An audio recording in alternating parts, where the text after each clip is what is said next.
महाराष्ट्रातल्या पंढरपुरात जसा आषाढी एकादशीचा महोत्सव सुरू आहे, अगदी त्याच धर्तीवर नाधवडेतल्या विठ्ठल रखुमाई मंदिरात कालपासून आषाढी महोत्सवाला सुरुवात झालेली आहे आणि या महोत्सवाचं आषाढी एकादशीचं खास आकर्षण ठरलेल्या कोकणच्या आर्टेड गर्ल अंकिता प्रभू वालावलकर या सोहळ्यात सहभागी झालेल्या आहेत। सकाळपासूनच अगदी तन मन धन अर्पण करून या सोहळ्यात दिंडीत सहभागी झालेले आहेत। त्यांच्याकडून आपण जाणून घेणार आहोत या वारीचं, या सोहळ्याचं कसं महत्त्व आहे आणि त्यांनी काय अनुभव घेतलेला आहे। अंकिताजी, काय सांगाल? अगदी आपण सकाळपासून या वारीच्या सोहळ्यात सहभागी झालात, प्रति पंढरपूर वसवलं इथे नाधवडेवासियांनी, तुम्ही या दुसऱ्यांदा ह्या गावात आलात, काय अनुभव आहे तुमचा वारीबद्दल? मला फार छान वाटतंय, कारण एखाद्या गावामध्ये एखादा उत्सव होणं म्हणजे त्यानिमित्ताने सगळे गावकरी एकत्र येतात आणि तो एकोपा दिसतो। इथे खूप चांगल्या पद्धतीने ह्या सगळ्या गोष्टी सगळ्या ऑर्गनाईज केल्या जात आहेत आणि खूप चांगल्या पद्धतीने सगळा हा सोहळा नेहमीच आयोजित केला जातो। मी आता दुसऱ्यांदा येते, 2023मध्ये मी आले होते आणि त्यानंतर आता 2026मध्ये मी या सोहळ्याचा भाग झाले। पण वारी म्हणजे आता जेवढ्या लोकांना माहिती की फक्त चालणं म्हणजे वारी नव्हे, तर मनापासून तुम्ही विठ्ठलापर्यंत जे पोचता ना, ती म्हणजे खरी वारी आणि ती आम्ही इथे अनुभवतो। खूप सुंदर गाव आहे एकतर हे वैभववाडी तालुक्यातलं, अगदी मस्त हिरवगार डोंगर, मला खूप आवडतं इथे यायला, शांततासुद्धा आहे।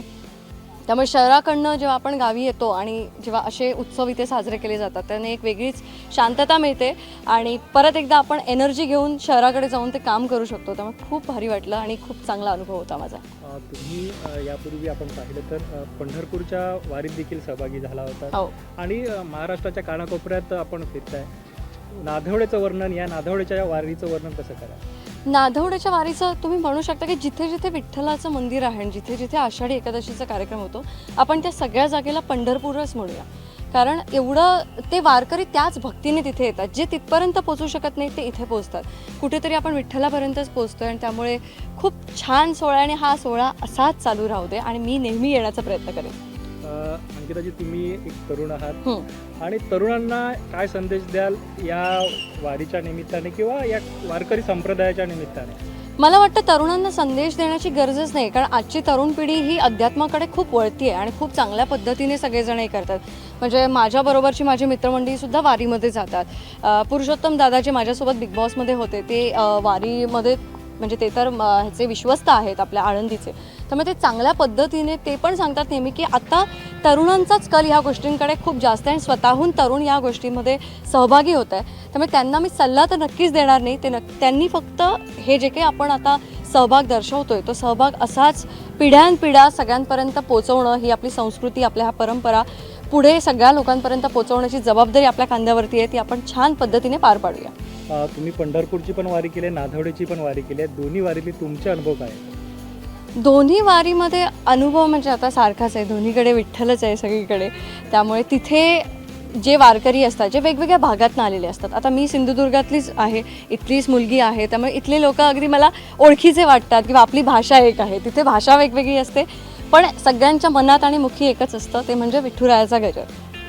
या नाधवडे गावात आपण दुसऱ्यांदा आलाय, नाधवडेचं ह्या नियोजन जे केलं जातंय त्या नियोजन आयोजक जे आहेत त्याच्याबद्दल काय सांगाल? आयोजन कशा पद्धतीने करतात? दुसऱ्यांदा तुम्ही 2023ला आला होता, 2026 3 वर्षांनी पुन्हा आला, जी पुन्हा परत तुम्हाला विठ्ठलाने इकडे आणलेलं आहे, त्या सर्व या कार्यक्रमाचं जे नियोजन ही मंडळी करतात ते नियोजन कसं वाटतंय? नियोजन फारच सुंदर आहे, म्हणजे ते खऱ्या फुलांचं ते जे आरास करतात आणि विठ्ठलाचं जे काही आजच्या दिवशी जे काही सकाळी अभिषेक होणं आणि या सगळ्या गोष्टी मी अनुभवलेल्या आहेत। मला खरं तर यावर्षी माझ्या नवऱ्याला घेऊन इथे यायचं होतं, पण काही कारणास्तव त्याचं येणं राहिलं।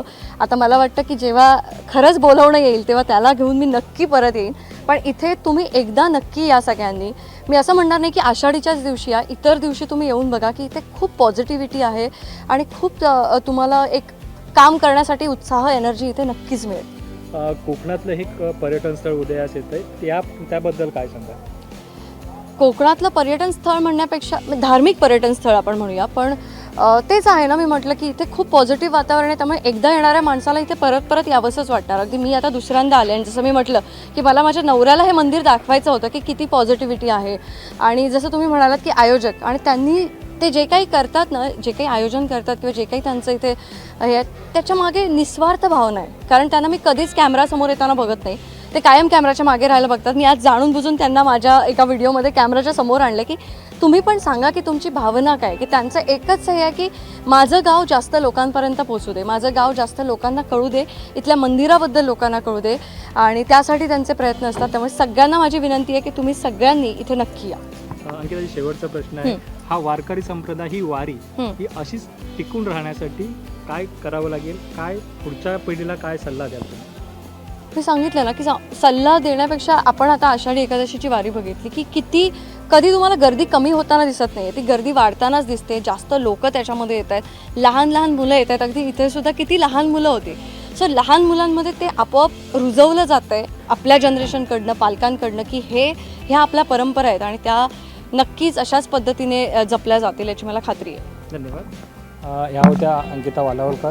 त्यांनी सांगितलं वारीबद्दलचं महत्त्व, त्याचबरोबर येणाऱ्या तरुण पिढीची वारीबद्दलची असणारी मतं ही त्यांनी स्पष्ट केलेली आहेत. आणि हा जो वारीचा जो माहोल आहे किंवा हा उत्सव ज्याप्रमाणे पंढरपुरात साजरा होतो, त्याचप्रमाणे एकादशीचा जो उत्सव इथे नाधवडेमध्ये देखील साजरा होतो आणि हा उत्सव आहे तो असाच पुढे चालत राहील असा विश्वास देखील त्यांनी व्यक्त केलेला आहे. कॅमेरामॅन साहिल बागवेसह श्रीधर साळुंके, कोकणसाद लाईव्ह, वैभववाडी.